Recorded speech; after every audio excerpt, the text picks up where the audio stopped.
Olá, eu sou o professor Rodrigo Belmonte e estou aqui para a gente conversar no LAC Concurso sobre a Constituição do Estado de São Paulo. E agora a gente vai dar continuidade nessa aula falando sobre a educação segundo a Constituição do Estado de São Paulo. Vamos lá? Para quem está se preparando para concursos públicos no Estado de São Paulo, saber a Constituição de São Paulo é fundamental, né? E hoje a gente conversa sobre a ordem social e dentro da ordem social, especificamente, a gente vai conversar sobre a educação na Constituição Estadual de São Paulo. Vamos lá? Educação, artigo 237 da Constituição do Estado de São Paulo. É ali que começa a matéria sobre educação e é importante que você saiba o que tem aqui dentro para poder responder corretamente na sua prova. Olha lá. Segundo a Constituição do Estado de São Paulo, a educação será ministrada com base nos princípios estabelecidos no artigo 205 da Constituição Federal. Aqui a gente tem exatamente uma ligação da Constituição Federal com a Constituição do Estado de São Paulo. Estes princípios, deixa eu fazer direito aqui, esses princípios do artigo 205 da Constituição Federal são de observância obrigatória, exatamente, observância obrigatória. O que é isso, observância obrigatória? O Estado de São Paulo, assim como o Estado de Mato Grosso, como o Estado de Goiás, do Paraná, de Santa Catarina, Rio Grande do Sul, não podem deixar de observar os princípios aplicados à educação segundo a Constituição Federal. É uma norma de repetição obrigatória, né? Eu falei observância obrigatória, mas você também pode observar a seguinte expressão, né? Norma de repetição obrigatória. Norma de repetição obrigatória. Isso aqui está na Constituição Federal de 1988, no artigo 205, e ela é obrigatoriamente repetida na Constituição Estadual. Não interessa de qual estado, tá? Não interessa se é do estado de São Paulo, se é do estado do Rio de Janeiro. São normas de repetição obrigatória. Por isso é que no texto da Constituição de São Paulo a gente encontra essa referência expressa. Tem que ter, não pode ficar sem. Beleza? Sussa, tranquilos? Então vamos lá. Além de observar os princípios previstos na Constituição Federal, será necessário observar ainda os princípios da liberdade e da solidariedade humana. Então, o sistema educacional de São Paulo obrigatoriamente observará a liberdade. Quando a gente fala em liberdade, não é só a liberdade de ir e vir, eu estou falando da liberdade de lecionar. É garantido uma autonomia muito grande para as escolas de São Paulo para escolher, por exemplo, uma doutrina pedagógica a seguir, o construtivismo, ou, sei lá, uma outra visão da educação, né? Como o sistema Waldorf, enfim, existem várias linhas de educação e essa liberdade é garantida. Liberdade de crenças, inclusive, né? Crenças ideológicas, crenças políticas, isso é garantido. De forma geral, na educação isso é garantido. Aqui eu não estou dizendo que se pode doutrinar crianças ou adolescentes ou estudantes de acordo com uma convicção política qualquer. Não é isso. Mas é a liberdade de você crer, dialogar, discutir, difundir questões ideológicas, questões políticas de forma técnica, de forma educacional. E a solidariedade humana. A educação ela tem muito a ver com a solidariedade. Então aqui esses dois princípios são fundamentais no sistema de ensino da educação no Estado de São Paulo. Qual que é a finalidade de todo esse sistema? Observar a Constituição Federal, observar esses princípios de liberdade e de solidariedade humana. Tem uma finalidade específica, toda essa educação. Compreensão dos direitos e deveres da pessoa humana, do cidadão, do Estado, da família e dos demais grupos que compõem a comunidade.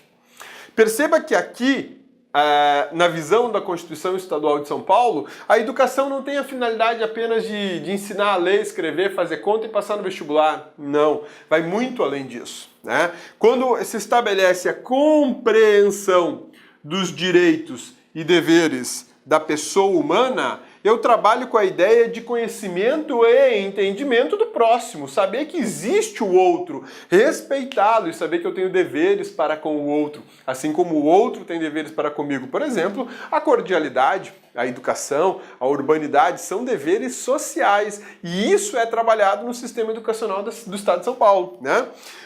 Respeito à dignidade e às liberdades fundamentais da pessoa humana. Por exemplo, respeitar a tua convicção religiosa, respeitar o seu time de futebol do coração, né? Aqui é uma ideia, apesar de ser pura teoria, mas a ideia é de você produzir cidadãos. Não estou aqui preocupado com o resultado do Enem ou coisa do gênero. Aqui a preocupação é formar cidadãos. Esses são os princípios e as finalidades aplicadas no sistema de ensino, no sistema educacional do Estado de São Paulo, né? Isso possibilita uma educação avançada, uma educação, possibilita que os professores implementem uma educação de ponta. É uma educação voltada para o ser humano, não uma educação voltada para fazer prova, né? Para passar em vestibular, Enem ou coisa do gênero, né? Fortalecimento da unidade nacional e da solidariedade internacional, o desenvolvimento integral da personalidade humana e sua participação na obra do bem comum.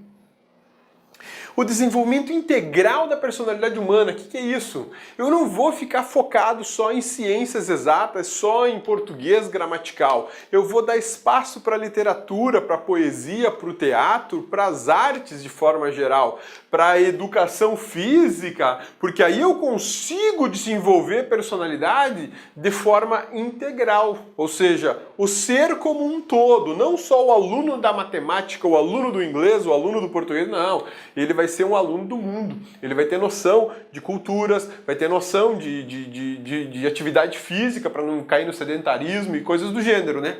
A teoria é lindo, né? Muito lindo. O preparo do indivíduo e da sociedade para o domínio dos conhecimentos científicos e tecnológicos que lhe permitam utilizar as possibilidades e vencer as dificuldades do meio, preservando, ou seja, buscando aqui uma produção científica e o aprimoramento científico do ser humano. Aqui a ideia é preparar essa pessoa para ela encarar o mercado de trabalho, o desenvolvimento tecnológico, científico, não deixando a pessoa obsoleta, né, alienada, né? A preservação da difusão e expansão do patrimônio cultural. Novamente, a gente volta a falar do desenvolvimento integral da personalidade humana. Não há possibilidade alguma de você pensar em desenvolvimento do ser humano sem desenvolver a cultura. É fundamental. A cultura faz parte, é essencial que a cultura seja valorizada, que a cultura seja desenvolvida e mais, perpetuada. Só um povo que detém cultura e tem noção dessa cultura passa a ser um povo que tem identidade. E se eu tenho identidade e noção dessa identidade, eu passo a ter personalidade como cidadão. Eu passo a defender o meu país, o meu estado, a minha cidade. Coisa que falta demais no Brasil, né? Você veja que isso tem previsão constitucional para ser aplicado nas escolas do estado de São Paulo, né? O implemento é que talvez seja complicado, mas você tem que saber desses detalhes para a tua prova.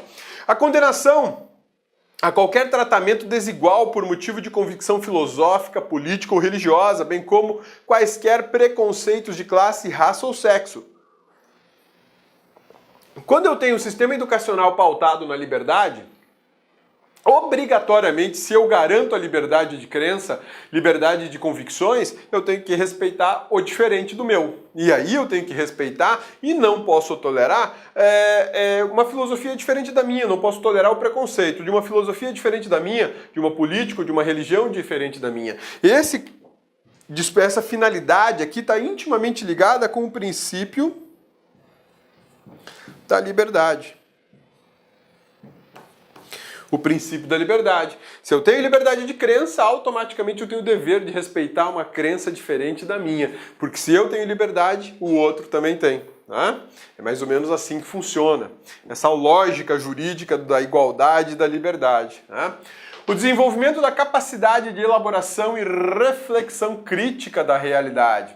Isso aqui é para formar um senso crítico. Não adianta nada eu conhecer uma fórmula matemática, uma fórmula de química, uma fórmula de física, se eu não sei raciocinar, se eu não sei me posicionar, se eu não sei se isso é bom ou se é ruim, né? A posição, ela tem que ser adotada, né? O posicionamento crítico, porque só o cidadão que consegue se posicionar criticamente consegue interferir positivamente no desenvolvimento de uma sociedade. Agora, aquele cidadão que não se manifesta, aquele cidadão que engole tudo do jeito que mandam, ele é quase que um derrotista por natureza. Esse não vai contribuir para o desenvolvimento positivo da sociedade.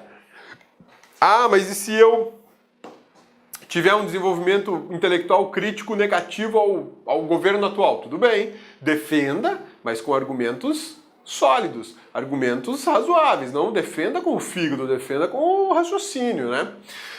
Lei organizará o sistema de ensino do Estado de São Paulo, levando em conta o princípio da descentralização e as regras da Constituição Federal de 88.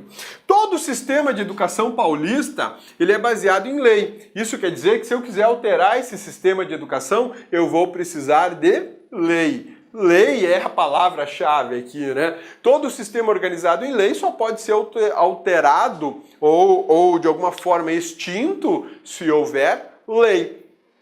Cabeça, posso fazer isso com uma emenda constitucional? Até pode, mas não é papel da emenda constitucional detalhar sistemas. Não é. O papel da Constituição é traçar princípios, diretrizes, fundamentos e garantias, né? Aqui eu estou falando de organização. Organização significa detalhamento. Eu vou dizer como vai funcionar e quem faz isso é lei. O Estado organizará o sistema estadual de ensino abrangendo todos os níveis e modalidades, incluindo a especial. O que é essa modalidade de educação especial, né? Todos os níveis de educação, incluindo a modalidade especial. O que é isso aqui? PNE. Exatamente, PNE, portadores de necessidades especiais. A gente bem sabe que muitas pessoas têm problemas auditivos, alguns problemas visuais, outros com problema de locomoção, alguns com problema de fala. E aí como é que vai estudar numa escola que não tem a menor preocupação com essas diferenças? Hoje a pedagogia moderna e a psicologia também recomendam que portadores de necessidades especiais, inclusive intelectuais ou mentais, sejam colocados no convívio normal daqueles que não têm essa dificuldade, não têm essa especialidade, digamos assim. Para quê? Para que ele consiga se integrar na sociedade e de alguma maneira crescer, progredir, né? Se ele for tratado de forma adequada. Não quer dizer que ele tem que ser tratado não me toque. Não é isso. Ele tem que ser respeitado pela diferença que ele tem e não precisa ser tratado como tadinho, como coitadinho, não. Só tem que dar a ele a oportunidade de fazer aquilo que ele pode fazer. Então, a ideia aqui não é criar escolas para pessoas portadoras de necessidades especiais, não é só isso. É tentar, de alguma maneira, introduzir o portador de necessidade especial no convívio diurno, noturno, diário, dos alunos não especiais. Para que isso? Como eu disse, para oportunizar o crescimento natural dessa pessoa, o desenvolvimento natural dessa pessoa, né? Agora, existem níveis de especialidade que eu não consigo compatibilizar com não especiais. Aí eu vou precisar de uma escola específica só para esse grupo. Aqui inclui tudo isso. Esse sistema educacional previsto em lei e já garantido pela Constituição do Estado de São Paulo vai abranger essas duas situações de alunos especiais. Então o aluno especial não é só aquele que vai para uma escola especial, mas é aquele que tem a oportunidade de estudar numa escola comum, uma escola normal e se inserir naquele grupo. Né? Estabelecendo normas gerais de funcionamento para as escolas públicas, estaduais, municipais, bem como para as particulares. Pô, cabeça, peraí, para as particulares também, a Constituição do Estado de São Paulo e a lei que organizar o sistema de ensino vai afetar escolas particulares também? Lógico que vai. Por quê? Porque a educação é um serviço público primário do Estado. Educação é serviço público primário do Estado. É o Estado que presta educação, como presta saúde, como presta segurança pública e por aí vai. Acontece que, na área de educação, há autorização para que particulares exerçam o serviço público de educação. O particular pode prestar esse serviço público de educação. Então, por se tratar de um serviço público, o particular é obrigado a observar e entender as regras previstas na Constituição Estadual, assim como na lei que organiza o sistema educacional do Estado de São Paulo. Isso é só em São Paulo? Não, isso é assim no país inteiro, né? Todas as escolas que de alguma maneira prestam serviços públicos, porque existem escolas que não prestam serviços públicos, escola de inglês, escola de cursinho preparatório, escola de reforço, de matemática, de química, essas não tem nada a ver com serviço público, né? Quem tem a ver com serviço público são essas escolas regulares, ainda que particulares, são obrigadas a cumprir o currículo mínimo, as garantias mínimas, os princípios, diretrizes e finalidades mínimas estabelecidas pela Constituição de São Paulo e pela lei que organiza o sistema de educação do Estado de São Paulo. Os municípios organizarão igualmente seu sistema de ensino. Isso aqui a gente chama de autonomia. A autonomia. Quando a gente estuda direito constitucional, a gente sabe que as unidades federadas são dotadas de autonomia. O que é isso? Olha só. Autonomia, ela é composta das seguintes características. Autolegislação, autoadministração e autogoverno.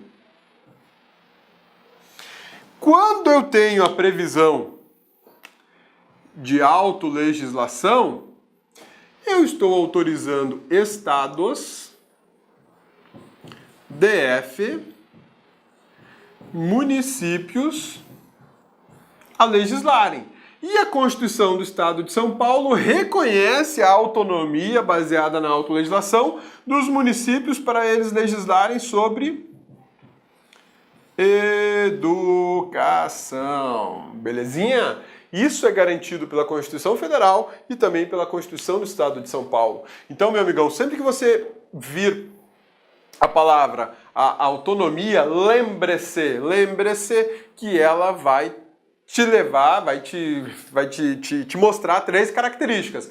A capacidade de autolegislação, a capacidade de autoadministração e a capacidade de autogoverno. O que é autoadministração? Eu consigo executar as políticas públicas, executar os serviços públicos. Eu digo como eles devem ser executados, porque eu tenho essa capacidade, né? Autogoverno, eu escolho as pessoas que vão governar o Estado, o município, ou a União, ou o Distrito Federal. Só mais uma dica, que é de constitucional puro, né? Quando a gente fala em autonomia, a gente pode chamar de tríplice capacidade. Belezinha? Sussa, tranquilos? Dá um print aí dessa tela e vai feliz da vida estudar, tá bom? Tranquilos? Vambora. Vamos voltar aqui. Como a gente viu, a Constituição do Estado de São Paulo, ela reconhece a autonomia dos municípios para legislar sobre educação. Então, isso é um dispositivo garantidor vinculado à autonomia das unidades federadas do país, né? Quem é que detém autonomia? União, Estados, Distrito Federal e territórios. Esses 4 entes são portadores de autonomia. Ah, e o Brasil? O Brasil é o nome do país. Agora, se você quiser saber sobre o Estado brasileiro, que se chama República Federativa do Brasil, esse não detém autonomia, esse detém soberania, é diferente, né? O Estado republicano, ele é soberano. O Estado membro, como São Paulo, é autônomo, tá bom? Beleza? Vamos lá? O Estado oferecerá atendimento especializado ao PNE, preferencialmente na rede regular de ensino. Lembra daquela finalidade que nós vimos anteriormente para que o sistema de educação no Estado de São Paulo vise o atendimento de alunos especiais? Aqui a gente tem a garantia disso. Expressamente a Constituição do Estado de São Paulo determina que será oferecido atendimento especializado ao portador de necessidades especiais, preferencialmente na rede regular de ensino. Por que um atendimento ao PNE na rede regular do ensino? Por aquela razão que eu te falei, para oportunizar esse PNE a participação dele na sociedade. Portadores de necessidades especiais não têm que ser vistos como coitadinhos, como tadinhos, como menos. Não, eles são dotados de muita capacidade, talvez não uma plena capacidade como a tua, mas eles são portadores de capacidades espetaculares. Então eu não posso encará-lo como um fragilizado. Não é isso recomendável. Óbvio, devo respeitar as limitações que ele possui de locomoção, de audição, visual, de fala, de motricidade, mas não posso excluí-lo do convívio. Eu tenho que trazê-lo para dentro do convívio e preparar as pessoas ao redor para que consigam entender, compreender e até aceitar a limitação, mas nunca substituir o PNE naquilo que ele pode fazer, mas por ele ter essa especialidade você acha que ele não vai fazer, né? Tem que deixar ele fazer. dentro das limitações dele, né? E isso é cidadania, isso é respeito à dignidade, isso é valorizar, né, o PNE. Ah, mas o PNE não consegue andar, então eu não posso colocar ele para fazer educação física. Como não? Eu coloco ele para fazer educação física de acordo com as limitações dele. Simples. Se ele não pode andar, não pode correr, ele está numa cadeira, ele vai fazer atividades físicas que ele consiga movimentar os membros superiores. Isso é inclusão. Isso é inclusão social, né? Isso é muito bonito. E tem que ser aplicado na prática. Por isso que aparece aqui preferencialmente na rede regular do ensino. Ah, muita gente vai falar, mas isso é porque o Estado não quer investir numa escola oficial. Numa escola especial, né? Que ela vai ter características, digamos assim, mais caras de construção para atender o portador de necessidade especial. Não, não é essa a questão. A questão aqui é inclusão. Inclusão social. Porque se eu crio escolas específicas só para portadores de necessidades especiais, eu nunca vou garantir a integração dessas pessoas na sociedade. De alguma forma eu estou segregando essas pessoas. Eles são iguais, mas segregados? Não, não posso compreender dessa maneira. Eles são iguais e não podem ser segregados. Eles têm que ser trazidos para o convívio do aluno regular. As escolas particulares estarão sujeitas à fiscalização, controle e avaliação na forma da lei. Isso aqui se chama fiscalização, se chama poder de polícia, poder de polícia administrativa. Legal, né? Então, o Estado, é a responsabilidade do Estado, inclusive em relação às escolas particulares, exercer o poder de polícia. Deixa eu falar um pouquinho para vocês sobre fiscalização, porque ela tem duas faces bem interessantes, tá? Mas muito interessantes mesmo. Quando a gente fala em fiscalização, eu posso associar ao poder de polícia. Tudo bem? Beleza? Sussa? Tranquilos? Só que a fiscalização, ela pode ser interna e ela pode ser externa. Interna.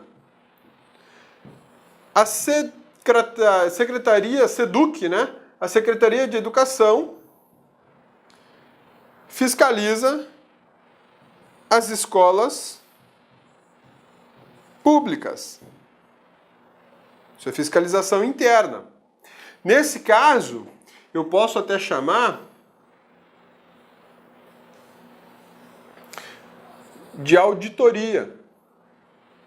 Até pode ser chamado assim. E a fiscalização externa? A SEDUC, novamente, fiscaliza as escolas privadas, particulares. Tá? Isso é fiscalização, ela pode ser interna e pode ser externa. O mesmo órgão, tá vendo? O mesmo órgão, SEDUC, ele vai realizar a fiscalização interna das suas próprias escolas e a externa. E nesse caso aqui, segundo a Constituição do Estado de São Paulo, a fiscalização, ela também é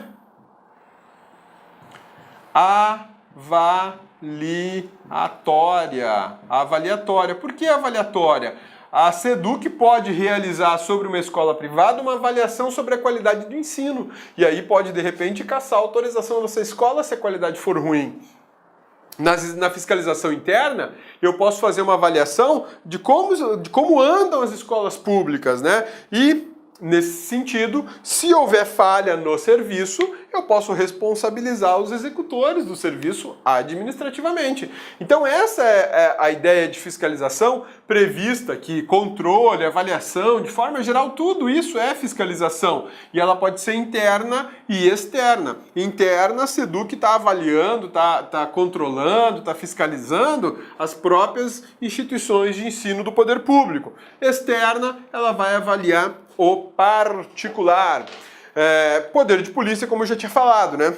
Os municípios responsabilizar-se-ão prioritariamente pelo ensino fundamental.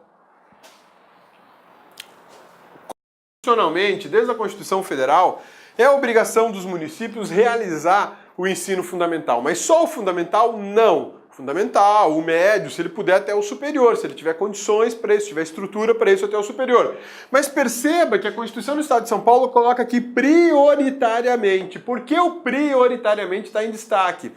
Porque no momento de elaborar sua lei orçamentária, quando ele for destinar verbas para as despesas de educação, as primeiras verbas serão destinadas para quem? Para o ensino fundamental. Primeiro eu tenho que garantir o funcionamento do ensino fundamental, porque essa é a obrigação municipal. Ah, mas e o ensino médio e o superior? Isso não é prioridade municipal. Se o município puder fazer, ótimo, maravilha, manda ver, né? Beleza? Essa prioridade inclui o ensino fundamental para os que dele não tiveram acesso na idade própria. Leia-se aqui, educação para adultos. Ô cabeça, mas espera aí, ensino fundamental para adultos? Sim, ensino fundamental para adultos. A minha mãe é professora do estado do Paraná e ela cansa de me contar que ela tem alunos com 35, 40 anos que não estudaram o ensino fundamental no momento correto. Por quê? Porque não tinha escola, porque a família não tinha estrutura, porque não quis ir para a aula. Aí não aprendeu a ler, não aprendeu a escrever, não aprendeu a raciocinar de forma vinculada aos mecanismos da ciência, né? E aí agora eles vão correr atrás para, já na idade adulta, conseguir se qualificar melhor. E a qualificação aparece aprendendo a ler, aprendendo a escrever, aprendendo a fazer conta. Isso é básico, isso é fundamental. Por isso que, como a gente fala fundamental, básico, é por isso que isso é dado no início da nossa alfabetização, né? São informações preciosas e extremamente importantes que, se você tiver elas muito bem feitas, você vai ter facilidade para o ensino para o resto da sua vida, né? Esse pessoal adulto que não teve essas aulas na idade própria tem uma maior dificuldade para entender isso agora, mas eles também são atendidos pelo sistema educacional paulista. Essa atuação especial será permitida em níveis mais elevados quando a demanda naqueles níveis pré-escolar e fundamental estiverem plena e satisfatória, atendidos do ponto de vista qualitativo e quantitativo. O que essa regra quer dizer? Ela quer dizer o seguinte: vamos pensar na educação do adulto, tá bom? Eu tenho aqui educação adulto. Primeiro, a educação fundamental. Ou pré-escolar. Beleza?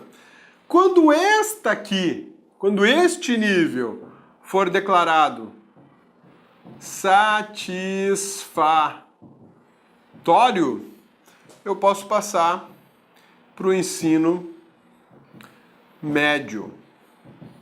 Quando esse for declarado satisfatório, eu posso passar para o terceiro nível, que é o superior. Belezinha? Sussa? Tranquilos?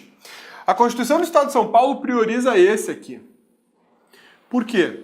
Porque esse é o elementar, esse é o básico.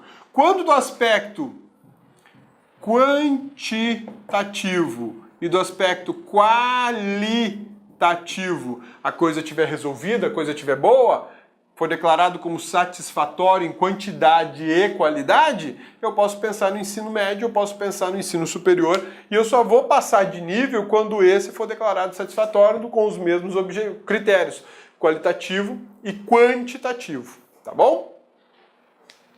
Isso tudo são regras da Constituição do Estado de São Paulo.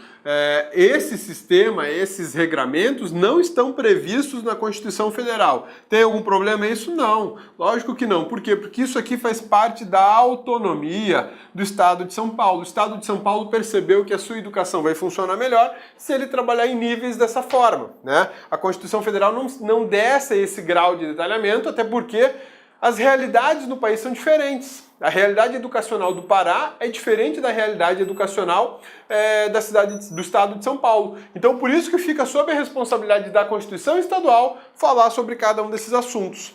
Vamos falar agora sobre o Plano Estadual de Educação, estabelecido em lei e responsabilidade do poder público estadual. mas depois do intervalo, a gente já volta.